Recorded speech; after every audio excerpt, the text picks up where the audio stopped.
दोस्तों, मेरा नाम है कुमकुम बिनवाल। कल से अब तक आप तमाम न्यूज़ चैनल्स देखें तो ऐसा लगता है कि ऊपर से सबको स्क्रिप्ट बिल्कुल सेम टू सेम मिली है, क्योंकि हर तरफ केवल गुजरात की चर्चा है।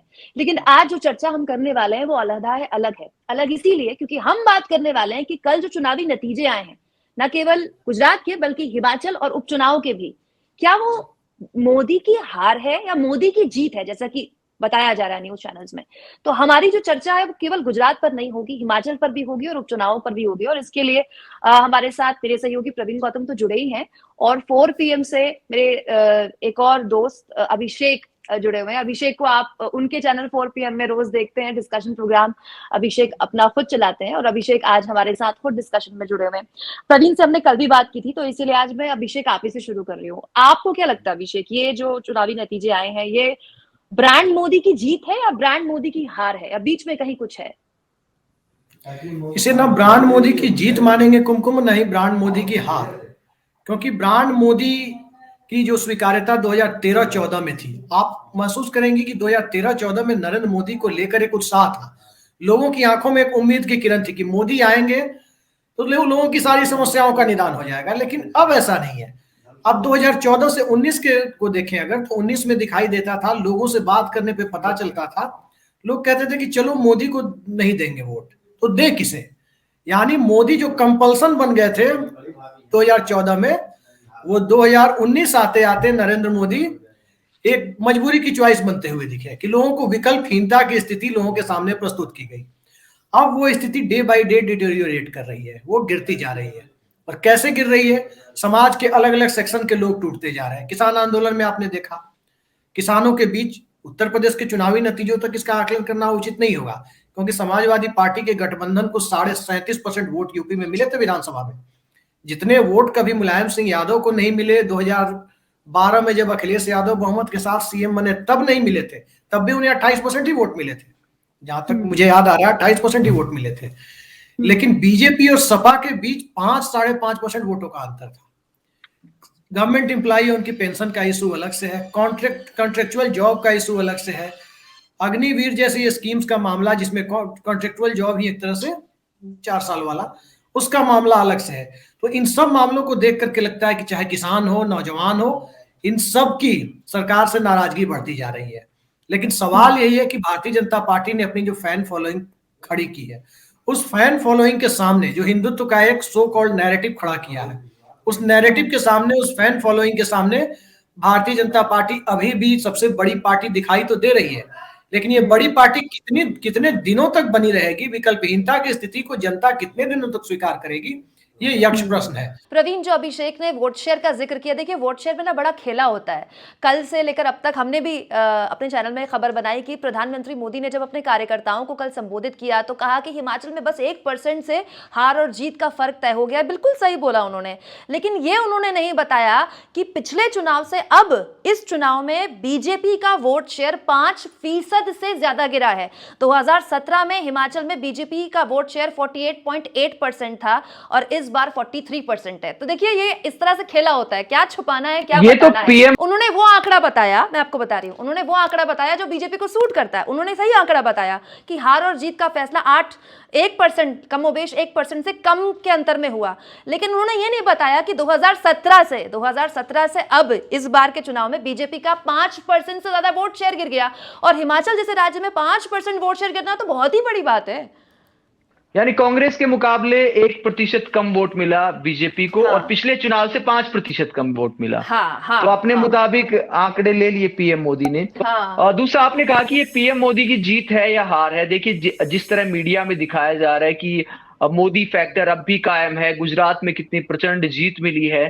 गुजरात में पिछली बार कांग्रेस ने जिस तरह चुनाव लड़ा था, मुझे लगता है कि उस तरह इस बार नहीं लड़ पाई, या यूं कहे कि चुनाव लड़ा ही नहीं गुजरात में कांग्रेस ने, जिसकी वजह से बीजेपी की जीत आसान होगी। दूसरी बात कि जो हिमाचल के नतीजे हैं, तो हमने जितने पब्लिक ओपिनियन देखे और जो जानकारी मिली, तो महंगाई सबसे बड़ा मुद्दा था बीजेपी के खिलाफ, जो मोदी फैक्टर के खिलाफ साबित हुआ। तो महंगाई के लिए जिम्मेदार कौन है? राज्य सरकार जिम्मेदार है या फिर केंद्र सरकार जिम्मेदार है? साफ तौर पर गैस की महंगाई सबसे बड़ा मुद्दा रही, अग्निपथ योजना बहुत बड़ा मुद्दा रही, और ये दोनों मोदी सरकार की योजनाएं हैं।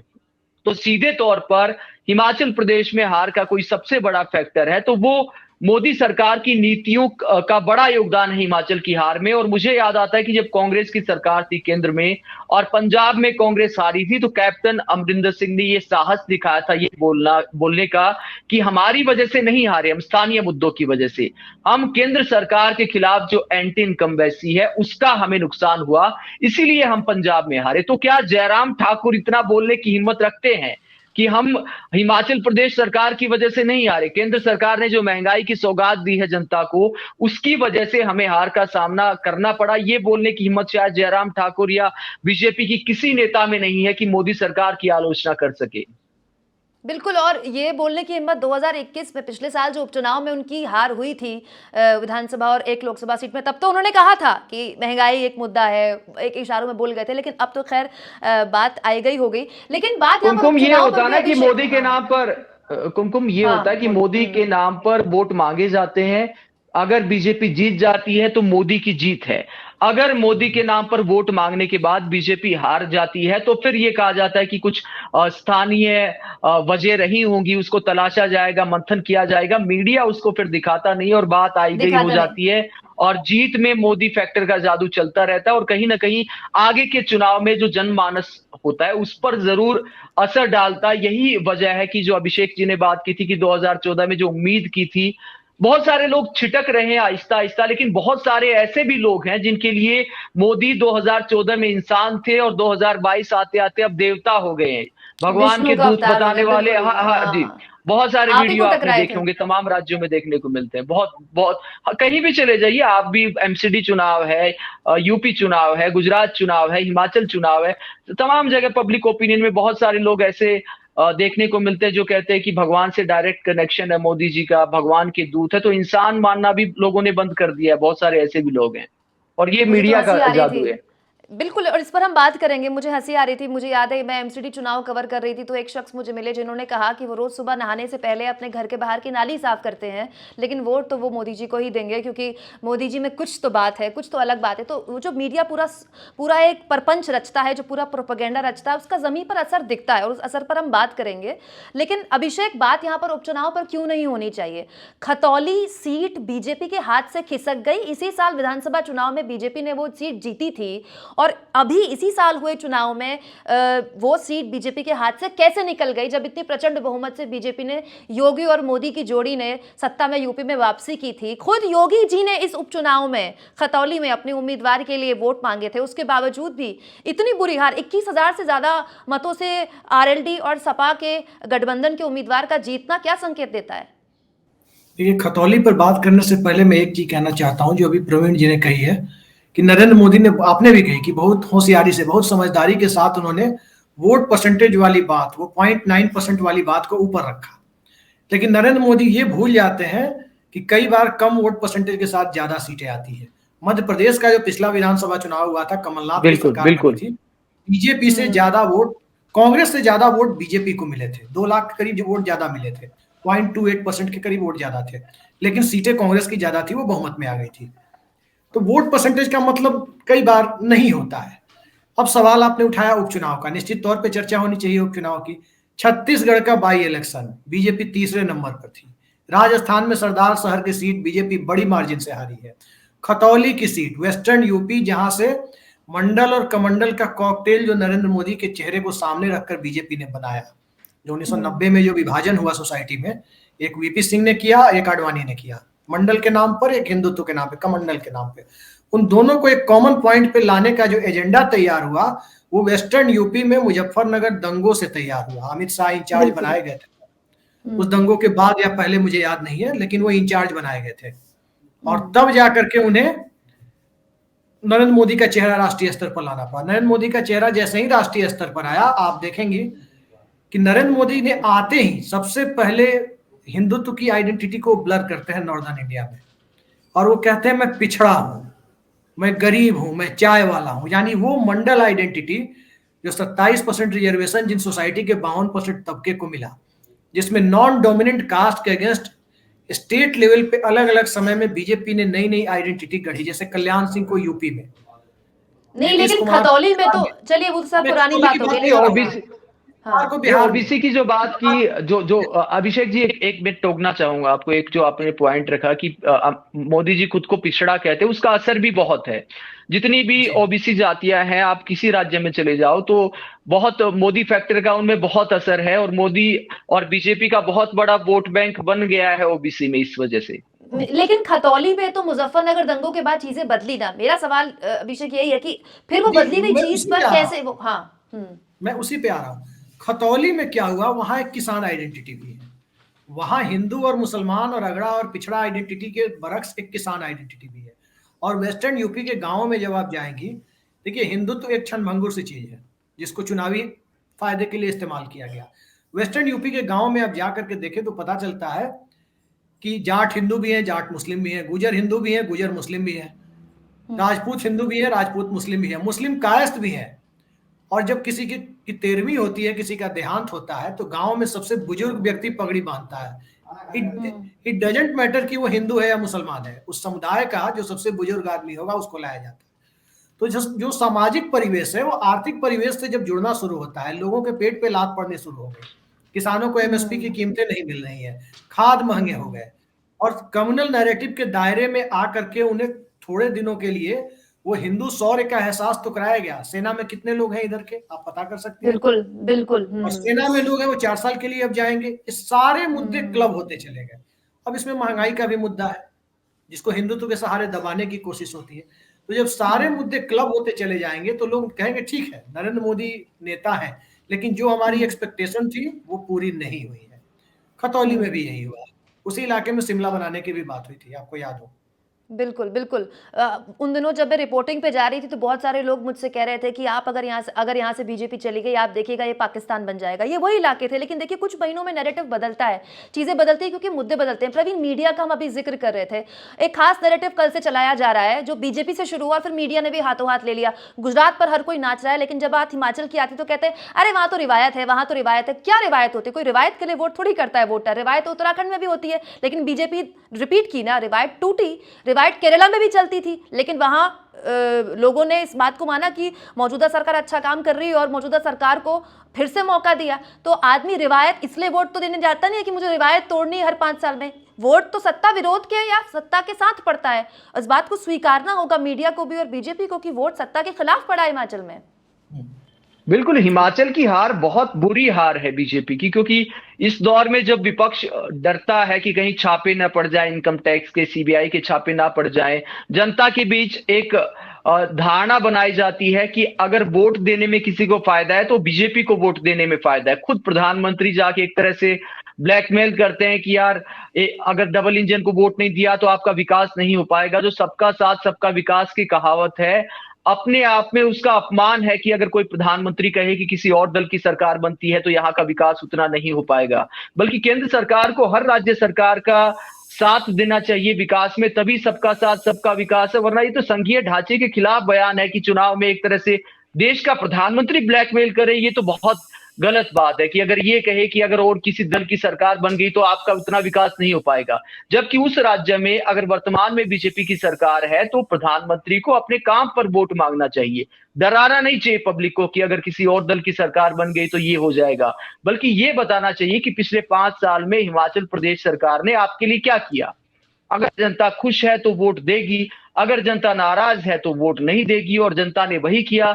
जनता बीजेपी के काम से खुश नहीं थी, मुख्यमंत्री भी बदला गया, और उसके अलावा गुजरात में भी सीएम बदला गया, लेकिन वहां पर मोदी के नाम पर वोट पड़ा, इसमें कोई दो राय नहीं। और कांग्रेस के पास चेहरा नहीं था। कांग्रेस लंबे समय से जो ग्राउंड रूट पर खत्म हो चुकी है। बहुत सारे इलाकों में कार्यकर्ता कम हो गए हैं, गांव-गांव झंडा उठाने वाले कम बच गए हैं। कोई चेहरा नहीं था कांग्रेस के पास, वरना गुजरात में भी टक्कर देखने को मिलती और आम आदमी पार्टी ने भी वोट काटे। लेकिन हिमाचल की जो हार है वो वाकई बहुत बड़ी हार है, क्योंकि एक तरह से विपक्ष के क्या हालात है देश में वो सबको पता है कि विपक्ष के नेताओं पर किस तरह सेलेक्टिव कार्रवाई की जा रही। कार्रवाई करो, लेकिन फिर बीजेपी नेताओं पर भी तो एक आध छापा पड़ना चाहिए ना। तो उस सब के बीच जब डबल इंजन सरकार की बातें की जाती हैं, पीएम मोदी को दिन रात टीवी पर दिखाया जाता है, पीएम मोदी ने हिमाचल प्रदेश में इतनी रैलियां की, उसके बावजूद अगर बीजेपी हारी है हिमाचल प्रदेश में तो कोई साधारण बात नहीं है बीजेपी के लिए। और ये कहना कि परंपरा है, ये कोई धार्मिक कर्मकांड तो है नहीं कि वोटर की मजबूरी है कि भैया पिछली बार अगर हमने बीजेपी को वोट दिया था तो अब की बार कांग्रेस को देना जरूरी है क्योंकि धर्म में ऐसा लिखा है, तो ऐसा तो कुछ है नहीं। जनता हर 5 साल बाद मायूस हो जाती है क्योंकि जो भी सत्ता में आता है वो वादों पर खरा नहीं उतरता, इसलिए कई राज्यों में अक्सर सत्ता बदलती रहती है, वरना बहुत सारे राज्य ऐसे भी हैं जहां पर पहले सत्ता बदलती रही है लेकिन इस बार नहीं बदली, जैसे उत्तराखंड में नहीं बदल पाई, उसकी जो भी वजह रही हो, चाहे कांग्रेस में फूट थी या जो भी वजह थी, लेकिन बीजेपी को वोट दिया दोबारा। तो अगर मोदी जी के इतने दबदबे के बावजूद हिमाचल में अगर बीजेपी हारी है तो बहुत बड़ी हार है। अभिषेक, क्या हिमाचल में कांग्रेस की जीत विपक्ष को एक संदेश नहीं देती कि गैस का मुद्दा गुजरात में भी रहेगा? गुजरात में प्रवीण घूम के आए, वहां गैस को बाटला बोलते हैं, बाटला बाटला, हर कोई बाटला की कीमतों पर बात कर रहा था, लेकिन वो ये जानता था, शिकायत करने वाला ये जानता था कि वोट तो बीजेपी को ही जाएगा क्योंकि उसके पास विकल्प नहीं था। तो क्या विपक्ष को इस बात को ये समझ, एक संदेश भी है कि मुद्दों पर वोट पड़ सकता है अगर विपक्ष मुद्दों पर बात करे, चुनाव लड़े, स्थानीय मुद्दों पर चुनाव लड़े और लोगों के बीच एक मजबूत विकल्प के तौर पर उभरे? कुमकुम, देखिए, चुनाव का एक अलग मैकेनिज्म होता है। लोकसभा और विधानसभा चुनाव को आप अलग नजरिए से देखते हैं, दोनों चुनाव अलग तरीके से होते हैं।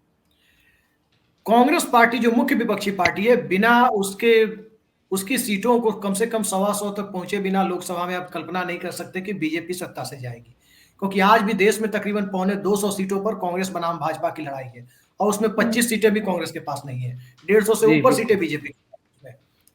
कांग्रेस पार्टी में एक बड़ी कमी क्या है कि कांग्रेस पार्टी लोकसभा चुनाव को विधानसभा की तरह लड़ती है और विधानसभा चुनाव को लोकसभा की तरह लड़ने की कोशिश करती है। ये एक बड़ी दिक्कत है कांग्रेस पार्टी में। मुद्दे हैं, मुद्दों की कमी देश में, लेकिन हिमाचल में तो इस बार स्थानीय मुद्दों पे लड़ी है कांग्रेस। हिमाचल में संगठन था कांग्रेस पार्टी का और संगठन काफी मजबूत था। वहां एक पॉलिटिकल बाइनरी हिंदू मुसलमान की नहीं चल सकती थी क्योंकि 96.3% हिंदू वोटर है वहां पे, आप नहीं चला सकते थे वहां पे। देखिए कुमकुम, मैं हिमाचल की तुलना, अभिषेक जी, हिमाचल की तुलना में हरियाणा से करना चाहता हूँ। हरियाणा में भी कांग्रेस के पास बहुत नेता हैं और संगठन है हरियाणा में, बशर्ते उसको संभाल सके कांग्रेस। अगर बिखरे नहीं तो हरियाणा में भी अब की बार जबकि बहुत प्रचंड लहर मानी जा रही थी बीजेपी की, तब भी तकरीबन 32 सीट आ गई थी कांग्रेस की। तो कांग्रेस की तरह हिमाचल में भी अच्छे नेता है कांग्रेस के पास, तो इस वजह से चुनाव लड़ पाए। ठीक है, परिस्थिति है प्रवीण जी, एक परिस्थिति पर आप ध्यान दीजिएगा। बीजेपी की चुनावी रणनीति को अगर आप देखेंगे तो जहां उनको हिंदू मुस्लिम करना है वहां वो करके ले जाते हैं, लेकिन इसके अलावा भी वो बहुसंख्यक समाज में, मेजोरिटी कम्युनिटी के बीच एक मुसलमान ढूंढने की कोशिश करती है। हरियाणा में 37 बनाम 1 का नारा जाटों के खिलाफ दिया गया, महाराष्ट्र में मराठों के खिलाफ, जी 35 या 36 जो भी है, महाराष्ट्र में मराठों के खिलाफ वो नारा दिया गया। अभी हाल ही में सुधांशु त्रिवेदी ने छत्रपति शिवाजी महाराज के खिलाफ कुछ बोल दिया। अब महाराष्ट्र के कॉन्टेक्स्ट में, हरियाणा के कॉन्टेक्स्ट में बात करें तो समझ में आ जाएगी कि बीजेपी की अपील लिमिटेड क्यों है। यहाँ पे 32% मराठा है, 10% 11% मुसलमान है। वहां 43% के अगेंस्ट 57% की यूनिटी आप करा करके चुनावी सक्सेस हासिल करना चाहें तो बहुत मुश्किल है वो महाराष्ट्र में। हरियाणा में 28 से 30% जाट है, 6-7% मुस्लिम भी हो जाते हैं, कुछ दलित भी हो जाते हैं। उसके अगेंस्ट आप 60% को यूनाइट करने की कोशिश करते हैं। तो यदि जाट वाकई एक हो गए तो निश्चित तौर पर भारतीय जनता पार्टी की चुनावी हार होगी। सेम कंडीशन बिहार में होती है, सेम कंडीशन बंगाल में होती है। बांग्ला भद्रलोक जिसे आप कहते हैं ना, बंगाल में जो मोस्टली बांग्ला अपर कास्ट होता है, वो 16-17% है, 30-31% मुसलमान है। भद्रलोक राजा राम मोहन राय के जमाने से, विवियन डेरोजियो के जमाने से उन पर वामपंथी प्रभाव है, वो बीजेपी के साथ नहीं जा सकते हैं।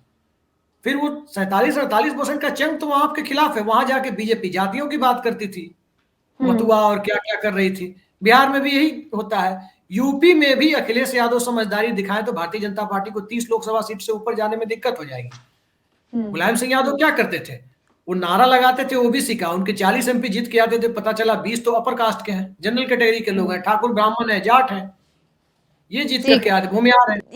इसीलिए बीजेपी को एक चलती फिरती चुनावी मशीन भी कहा जाता है। चलिए आप खत्म करते हैं डिस्कशन को। आखिर सवाल एक कुमकुम, एक पॉइंट और रखना चाहूंगा कि देखिए, हिमाचल में जीत वाकई बड़ी जीत है, लेकिन कांग्रेस ने एक जो मान लिया है, मुझे ऐसा लगता है कि लोग बीजेपी से तंग आकर हमें वोट दे देंगे, उस धारणा से बाहर निकलना होगा कांग्रेस को। अगर अपना मैकेनिज्म अगर लड़ना है बीजेपी से, तो बीजेपी की तरह संगठन को मजबूत करना होगा। ये मानकर चलना कि जनता एक दिन तंग आ जाएगी और मजबूरी में हमें वोट दे देगी, तो फिर दूसरा भी विकल्प तैयार हो रहा है। आम आदमी पार्टी ने जिस तरह चुनाव लड़ा गुजरात में, अगर ऐसा ही कांग्रेस गुजरात में निष्क्रिय रही तो हो सकता है अगला चुनाव गुजरात में सीधे बीजेपी और आम आदमी पार्टी के बीच देखने को मिले, और कांग्रेस जिस तरह दिल्ली में साफ हो गई, गुजरात में भी साफ हो जाए। तो अब अभिषेक, आप इन चुनावी नतीजों को राष्ट्रीय फलक में किस तरह से देखते हैं? क्योंकि अभी आने वाले वक्त में बहुत इंपॉर्टेंट चुनाव होने, भी कर्नाटक में चुनाव होने हैं, मध्य प्रदेश में चुनाव होने, राजस्थान में चुनाव होने, 2024 सामने खड़ा है। राष्ट्रीय फलक में कैसे देखते हैं नतीजों को? देखिए, मेरा बहुत स्पष्ट मानना है, बहुत साफ गोई के साथ मैं कहना चाहता हूं कि BJP can not go beyond 200 Lok Sabha seats. और कैसे? गुजरात में जितनी भी बड़ी जीत मिले, 26 लोकसभा सीटें ऑलरेडी बीजेपी के पास है। 26 से 27 नहीं हो जाएंगे वहां, क्योंकि वहां टोटल 26 सीटें हैं। कमलनाथ को छोड़ के महाराष्ट्र, मध्य प्रदेश की सारी सीटें उनके पास है, राजस्थान की सारी सीटें उनके पास है, छत्तीसगढ़ में 11 में 9 उनके पास है, हरियाणा की 10 उनके पास है। अब 10 से 12 तो बढ़ नहीं जाएंगे हरियाणा में, दिल्ली में 7 से 8 तो नहीं हो जाएंगे ना, उत्तराखंड में 5 से 6 तो नहीं हो जाएंगे। तो यहां से जो क्रिकेट में एक बार स्टीव ने कहा था, अगर आपको याद हो, क्रिकेट में रुचि हो तो, कलकत्ता में टेस्ट हारे थे वो वीवीएस लक्ष्मण की हीरोइक इनिंग के सामने। उन्होंने कहा था कि सीट्स पर जाने के बाद एकमात्र रास्ता ढलान का होता है। तो बीजेपी अपने सैचुरेशन पॉइंट पर है, और वहां से कांग्रेस पार्टी थोड़ी भी मेहनत करती है। सपोज कीजिए कि इन 4-5 राज्यों का मैंने जिक्र किया, यहाँ 106 सीटें हैं, 113 सीटें हैं, 113 सीटों में 110 सीटें बीजेपी के पास है। अब 100 इसमें 30 सीटों का डेंट अगर कांग्रेस पार्टी लगा देती है, आम आदमी पार्टी दिल्ली में है वो मिलकर लगा देती है, तो बीजेपी की सीटें घटनी है ना।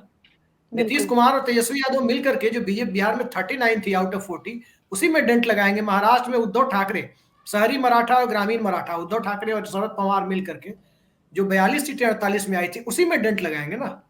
तो डेंट तो बीजेपी में लग रहा है। अब वो केरल में तो घुस नहीं पाए हैं कि बढ़ाएंगे, तमिलनाडु में घुस नहीं पाए हैं, आंध्रा और तेलंगाना में घुस नहीं पाए हैं। ममता बनर्जी ने ऑलमोस्ट डेसिमेट कर दिया है बंगाल में, नवीन पटनायक ने बहुत पीसफुली डेसिमेट कर दिया है बीजेपी को। तो सीटें तो उनकी घटती जा रही है, नए एवेन्यू को खोल नहीं पा रहे हैं। बीजेपी और कांग्रेस का पीक क्या था, एक लाइन में मैं कहना चाहूंगा बहुत समराइज तरीके से। कांग्रेस और बीजेपी के 84 और 2019 के वोट बैंक, उसके मैंडेट में एक ही फर्क है। कांग्रेस के पास मुसलमान वोटों का साथ था, जो उसको जो वोट आज मोदी के पास है, उस वोट में मुस्लिम वोट ऐड कर दें तो कांग्रेस की सीटों को 414 तक लेकर चला गया था 84 में। बीजेपी के पास माइनस मुस्लिम है, वो 303 पर जाके उसका सैचुरेशन पॉइंट है, रुक गया। अब सैचुरेशन पॉइंट पे मेंटेन करना मेरे ख्याल से असंभव काम है। कांग्रेस थोड़ी सी मेहनत करे तो बीजेपी 160-70 पे भी आ सकती है। रीजनल पार्टियां अच्छा कर रही है, रीजनल पार्टियों के अगेंस्ट आम आदमी पार्टी को छोड़ दें तो लोकसभा के मामले में कांग्रेस बीजेपी कहीं भी बहुत ज्यादा सक्सेस उसको नहीं मिलने जा रही है। प्रवीण, आप कैसे देखते हैं राष्ट्रीय फलक में इन नतीजों को? देखिए, राष्ट्रीय फलक में कहना मुश्किल है कि जैसे अभिषेक जी ने बात की कि साउथ में बीजेपी कैसा करती है, उस पर डिपेंड करता है कि, लेकिन हिंदी भाषी क्षेत्रों में सीटें कितनी घटती हैं, मैं इसको लेकर बहुत भविष्यवाणी करना आसान नहीं है, क्योंकि राज्य के चुनाव और मोदी के चुनाव, मैं केंद्र के चुनाव नहीं कर रहा, मैं वोटर के दृष्टिकोण से बता रहा हूं कि बहुत सारा ऐसा वोट बैंक है जो राज्य के चुनाव में दूसरी पार्टियों को वोट देता है, लेकिन मोदी फैक्टर उसके भी जहन में है कि केंद्र का चुनाव होगा तो मोदी को वोट देना है, ऐसा मानने वाला एक बहुत बड़ा वोट बैंक है। तो हिंदी भाषी क्षेत्रों में अब भी बीजेपी की सीटें घटाना इतना आसान नहीं है विपक्ष के लिए, ऐसा मुझे लगता है। इसीलिए शायद समझ में आया विपक्ष को सड़क पर उतरना शुरू कर दिया है विपक्ष ने, लेकिन वो कवायद उस हद तक लानी पड़ेगी, इस बात को समझना पड़ेगा, चाहे वो किसी भी राज्य का, चाहे वो स्थानीय पार्टी हो, चाहे वो कांग्रेस जैसी नेशनल पार्टी हो, कि सिर्फ इस उम्मीद से कि जब बीजेपी से लोग थक हार जाएंगे हमें वोट दे देंगे, ना वो चलेगा। आपको ठीक वैसी ही मशीनरी या उससे बेहतर मशीनरी से लड़ना होगा जिस मशीनरी से बीजेपी लड़ती है, क्योंकि इस बात में कोई दो राय नहीं कि अगर गुजरात में इतनी बड़ी जीत 27 साल की सरकार के बाद ब्रांड मोदी ने दर्ज की है, तो कहीं ना कहीं उसमें उनकी जीत है, वो उनकी सफलता है। लेकिन वो सफलता पैन इंडिया क्या विपक्ष अख्तियार कर पाता है या टक्कर दे पाता है बीजेपी को, इस पर सबकी निगाहें बनी रहेंगी। बहुत शुक्रिया अभिषेक, आप जुड़े हमारे साथ। बहुत शुक्रिया प्रवीण, आपका भी। देखते रहिए पब्लिक मीटर।